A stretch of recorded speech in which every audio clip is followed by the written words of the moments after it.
এই উম্মত যখন কিয়ামতের মাঠে নাস্তায় ভেঙ্গা পড়বে, ফজরের পরে উঠাবে আমাদেরকে কবর থেকে, সুবে সাদেক হওয়ার সাথে সাথে উঠাবে, সূর্য উঠার আগে আরশের ছায়ার নিচে নেওয়া যাবে।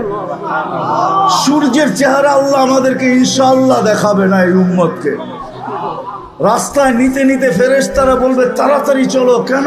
ফুতুরুকুম ইয়াবরুদ, নাস্তা ঠান্ডা হইতেছে, জলদি চলো জলদি। জিজ্ঞাসা করবে কি খাওয়াবে? মাছের কলিজার কাবাব আর জান্নাতের রুটি। যাইয়া আমনা সামনা বসবে আর জান্নাতের মাছের কলিজার কাবাব আর জান্নাতের রুটি পায়া সব ভাঙ্গা পড়বে, মনে হয় জীবনে খায় নাই এমন খাওয়া শুরু করবে।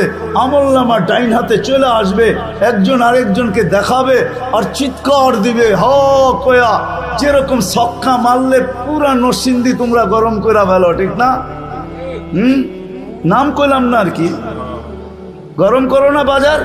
ক্রিকেটের সময় আমলনামা হাতে আসতে দেরি, চিৎকার দিয়ে আরশ গরম করতে দেরি করবে না। হ উমুকরা ও কিতাবিয়া।